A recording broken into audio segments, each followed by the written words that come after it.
We got some market softness showing up. We're going to go over the reasons why it's happening and if you should be worried. We're also going to talk about Ripple's big XRP holdings, XRP price, along with a bunch of delistings you need to be aware about and altcoin season. I say lots of naughty things, so here's your warning. You notice a trend on the 7-day prices? Oh, don't worry, we're going to talk about it and if you should be worried. But before we get into that, your comments come first. Hot, spicy, naughty, relevant. Maybe I'll share it beginning of the next video. Nickel Trick says, hope you're having a good time training. I am making use of the elevation and I have been getting in some really hard sessions. My body is feeling it and I can't wait to get home back to sea level where I'm going to kick some ass. Possum Trotto G says, what kind of title is that? Stupid. You forgot some comas. Well, my guy, I think you meant commas. Or are you talking about being in a coma? For real, I don't mind if you rip on me, but like, you kind of look like a moron if you spell stuff wrong and you then criticize my punctuation and your punctuation sucks balls. Way to go, Possum Trot. All right, now that that's out of the way, let's swing it on over to the heat map. Lots of red up on the screen. You notice it's pretty much everything. Yeah, Bitcoin's sitting at 102,252. ETH is 32.59. XRP under $3, down 4% last 24 hours at 297. We're going to talk Ripple, XRP holdings, price action, all at the end. Sol at 226. ADA down 5%, 92 cents. XLM hovering right around at 40 cents right now, while HBAR is what? Fighting for 30 cents at 29.8. BTC and cryptos experienced volatile week amid deep-seek fears and Trump's tariffs. Okay, let's talk about it. So the deep-seek thing we got through. We know there's probably a bit of hype from China, right? China's coming into this saying, yo, we're packing 9 inches of heat. All of a sudden, we find out that no, it's probably only 4 inches. Despite the initial recovery amidst positive news, additional turbulence arrived with the announcement of President Trump's tariffs targeting Canada, Mexico, and China. All right, this is definitely a big power struggle thing. And you're seeing players all over the globe try to shift it. In fact, there was talks about Panama and all sorts of other things out there. I am not worried about this at all, and I'm going to share with you why right away. Look at what I got up on the screen, okay? I've got the 7-day, 60-day, and 90-day percentages up there, right? Pretty much everyone is in the red for the 7-day. Crazy, isn't it? But it's everyone being pulled down. The market was in like total hysteria December through January, and honestly, the hysteria can't last. Volume has peeled back as well. Check it out. Volume is down 12% to 114 billion. We talked about this going into the weekend. So it makes sense that we're having a soft weekend, and it also makes sense that you're getting some pressure with DeepSeek, right? That kind of messed up a bunch of the AI cryptos. It mentioned a bunch of the tech sector up, including stocks and so forth. And then we realized that, yeah, China's probably overstating their oomph. Now with the Trump tariffs, look, this is stuff that we're all going to have to digest. Now, I'm not just talking about the crypto market. I'm talking about the stock markets as well. The cool thing for us, though, is this. We can trade this action right now, okay? Stock markets, they're going to have to wait till the markets open on Monday in order to trade the action. So am I worried about the tariffs? No, not really. This happens every time you get a new presidential regime, especially when it's swung from one side of the thing to the other. We got to just adapt and adjust, and that's just part of life. Kraken to delist Tether's USDT and 4 other stablecoins. Now, I'm bringing this up because this is all about MiCA and this is all about regs and the evolution of regs, okay? Now, some of you out there are like, bro, Tether USDT, it's all BS. No, it's not. People are making money with it. But listen to the other ones that are getting delisted as well. One of them is going to shock you because it's going to open up opportunities for Ripple's RLUSD. Kraken will fully delist USDT on March 31st to comply with the EU's MiCA markets and crypto asset regulation, according to an official statement by the exchange. Alongside USDT, the exchange will gradually remove support for PayPal's PYUSD, yes, Tether's EuroT, True USD, and Terra Classic UST. These changes ultimately ensure Kraken remains compliant and is able to provide exceptional trading experience to the European clients for long term. So again, regs are coming in, the market's going to have to adjust and adapt to them. So whether it's presidential changes like tariffs with Trump or MiCA regs kicking in, crypto companies have to be flexible and adapt to this changing environment.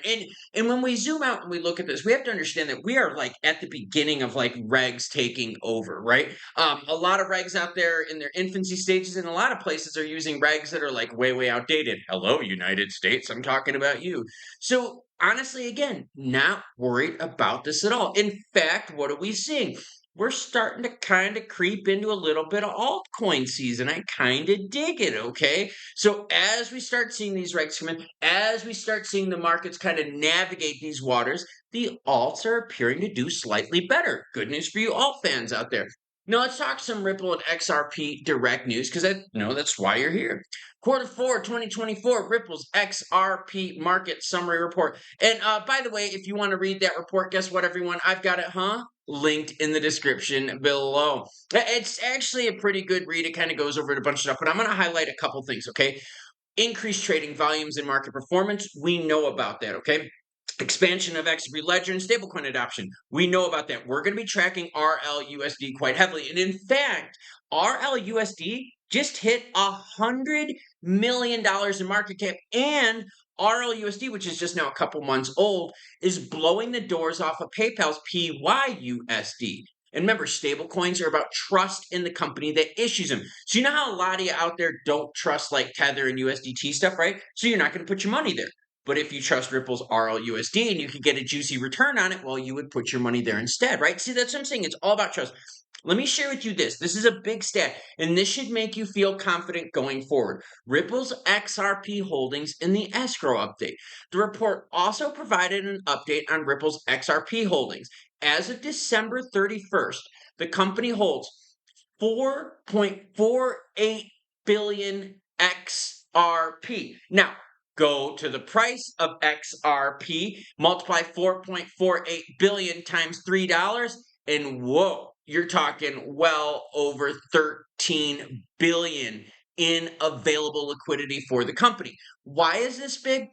Because as we go through all these regs changing, companies are going to start doing buyouts, acquisitions, mergers, right? You're going to see the big players step in and buy up the smaller ones. We've seen actually Ripple buy up quite a few companies here, get some money moving licenses, money transmitter licenses, a better way to say it. And that's because they have the capital to do it. And companies that have capital right now are in position to buy out those that are struggling, because not everyone is doing good. And you have to think about that. There are some players out there, like look at Aptos, okay? Aptos is one of them. Last 90 days, okay, if we go into the top 50 crypto, Aptos and FET, which is the artificial super alliance, those are the only ones, just throwing it out there, that are in the red for 90 days. Where most players, HBAR is up 605%, XRP is up 500%. You could see what I'm saying. So there's going to be some soft players out there that are going to be looking for capital, looking for buyouts, and companies like Ripple have a whole bunch of liquidity on hand. Now let's specifically dive into XRP. We're down 4.3% over the last day. Over the last 7 days, honestly, down 5%. We've been testing $3 here for a while. You see the soft erosion right here? This is why I'm not worried at all. Going into a weekend, we dealt with the DeepSeek thing. Now we're dealing with Trump tariffs over the weekend. And usually political news over the weekend is quite soft, right? Not too much happens. Along with traditional financial market news is very soft over the weekends as well. So this isn't bothering me at all. Volume's still healthy, okay? 4.3 billion. Typical volume for XRP is anywhere between 1 to 2 billion, and that's what we saw up to the November change. In terms of the spot trading pairs, you know the deal, right? Lemon Peel, you got big action from Binance, followed again by up bits with the Korean won pairing. Now, zooming in specifically to XRP, let's take a look at those 15-minute candlesticks and see if anything jumps out at us. Because honestly, you can see it. You could see the general erosion right here, right? Again, we go mass hysteria. We hit that peak hysteria, right? Peak prices, and then we kind of tump on back. Have a little test here, have a little test there. Both times we rebound stronger. But again, the overall trend is to the softness side because we're waiting for the big news. And you got to think about that. We're waiting for the SEC person. We're waiting for the ETFs. We're waiting for more market clarity. And we're going to be getting that in the first half of what, everyone? Of February. Now, the ETFs are probably going to come later, but you're definitely going to get market clarity in the first half of February because Trump's executive orders will be kicking in. Specifically, I think it's February 22nd is the 30-day cutoff, which means what? It could happen before then as well. So in terms of this price softness right here, not worried at all because we're seeing it across the market and we know exactly why it's happening. And honestly, give us a few days. We're going to digest the news with the tariffs. Other countries are going to digest the news with the tariffs as well. And we're going to see how the market reacts to that. Now, if we continue this trend here over a couple more weeks, that's when I'm going to start getting worried, right? Because we start getting more regulatory clarity and we're going to start getting more clarity overall in the crypto markets. So with clarity and softness of price, then I'll worry. But right now, I'm not at all because you can't print green candlesticks every day. And some of you out there might like the price softness because it's giving you opportunities to buy at a discount. And it all depends on what your point of view is. Are you a short-term player, long-term player? Are you shorting this stuff because you're playing off the hysteria vibes? But the reality is the entire market is feeling a little bit of softness because the entire market can't stay freaking hot as hell all the time. That's just not realistic. Now, I do understand that there are a lot of channels out there always promoting 24/7 optimism. But the reality is, it's going to take some time to go through the Trump effect. And the Trump effect is going to have many different layers. You're going to have a pro crypto layer, but you're also going to have a tariff layer. You're also going to have a territorial layer, right? Talk about the Panama Canal and all that kind of stuff. So we're going to be digesting through this. And don't worry, I'll be bringing you the news every step along the way so that you can make the best decision for what suits your situation. Now, in terms of XRP price, alerts right now, I'm going to have my alert set at 290 on the low, and I'm going to have it set at 310 on the high. Anything outside of that is going to pique my interest. I'm going to right away drill down into the news. And then what? Well, and then I'm going to share it with you. So make sure you hit that subscribe button and notification bell because, yes, even on weekends while I'm traveling, I'm bringing you that hot news. And how do we end videos?